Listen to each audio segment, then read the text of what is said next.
அல்லாஹுவின் ஆலயங்கள் பற்றி அதன் செயல்பாடுகள் குறித்து அண்மையில் இலங்கையில் பேசிய சகோதரர் பி ஜெயினுலாபுதீன் அவர்கள் திருவிதாங்கோட்டில் ஜாக் நிர்வாகத்தின் கீழ் உள்ள தௌஹீது பள்ளிவாசல் குதுபியத் நடக்கும் பள்ளியாக மாறிவிட்டது என்ற ஒரு பொய் செய்தியை குறிப்பிட்டதையும் அதன் உண்மை நிலையையும் அறிந்து கொள்ளுங்கள்.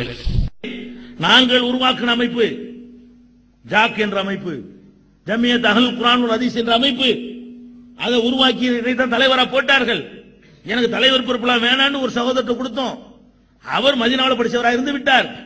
அந்த அமைப்பை என்ன பண்ணாங்க, வெளிநாட்டிலேயே அகல ஹதீஸ் மாதிரி நம்மையா வாங்கக்கூடாது, பணம் முஜாஹிது மாதிரி நம்ம மட்டமா, முஜாஹிது மாதிரி நம்ம எதுக்கு வாங்கக்கூடாது, இலங்கையில் உள்ள அன்சார் சுன்னா மாதிரி நம்ம எதுக்கு போகக்கூடாது அப்படின்றெல்லாம் ஆர்குமெண்ட் வைத்து வாங்க ஆரம்பிச்சாங்க.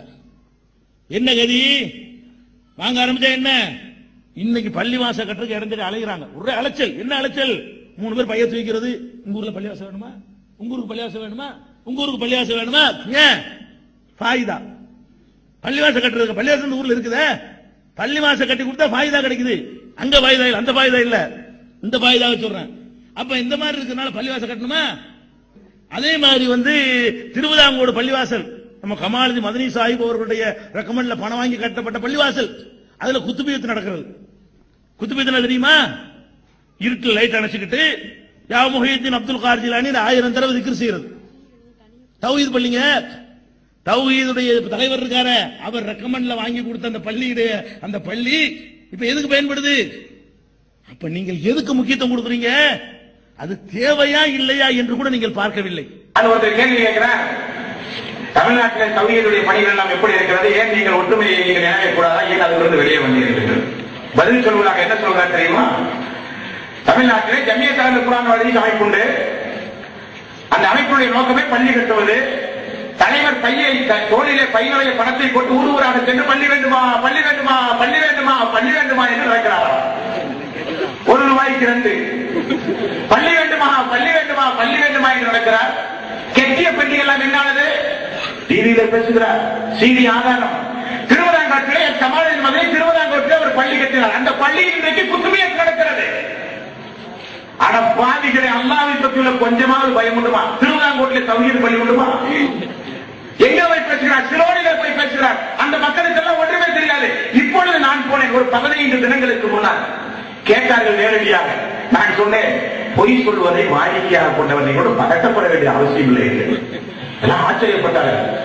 அண்ணன் பிஜேபியே போய் சொல்லுவாரா, நபியாவே நபியா இந்த நீட்ட அளவுக்கெல்லாம் அவர்கிட்ட ஒண்ணும் இல்லைங்க, பொய் சொல்றதான் அவருடைய தொழிலே சொன்னேன். இந்த ஜாக் என்ன பண்ண தெரியுமா, அதனுடைய தலைவர், அதனுடைய நிர்வாகிகள் வெளிநாடுகளிலே இருந்து பணம் வாங்குவது. எப்படி வாங்குவது?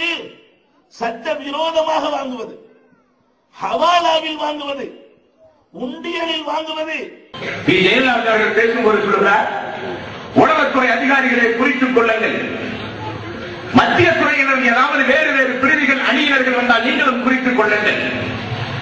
ஜமியத் அஹ்லுல் குர்ஆன் வல் ஹதீஸ் அமைப்பை சார்ந்தவர்கள் யார் தெரியுமா? உண்டியல் பேரொழிகள், சட்டவிரோதமாக பணங்களை நாடு கடத்துகிறவர்கள். அவர்களை சட்ட ரீதியாக நீங்கள் தண்டிப்பதற்கு பகரமாக அவர்களுக்கு பாதுகாப்பு கொடுத்து அவர்களுக்கு நீங்கள் அடைக்கலம் கொடுத்தவர்கள். உண்டியல் ரீதியாக பணத்தை கடத்துவது சட்டவிரோத செயல் அல்லவா? அப்படிப்பட்ட செயலை செய்கிறவர்களை நான் விடமாட்டேன், நான் அழித்தே தீருவேன் என்கிறார். 1995 ஆண்டு ஆகஸ்ட் மாதம் தமிழ்நாடு முஸ்லிம் முன்னேற்ற கழகம் உருவானது.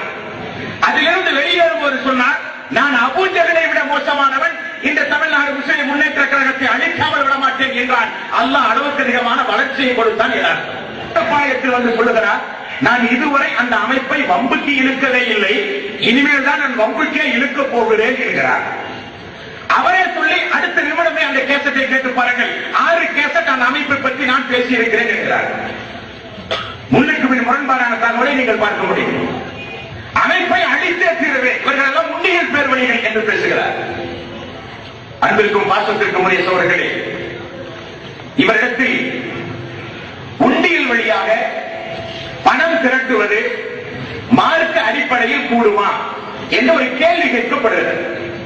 அந்த கேள்விக்கு அவர் அளிக்கின்ற பதிலை பத்திரிகையின் வாயிலாக பாருங்கள் பார்த்த சோழர்களே. இவருடைய லட்சணம் இவருடைய மார்க்க தீர்ப்பு எல்லாம் நீங்கள் கேட்க வேண்டும்.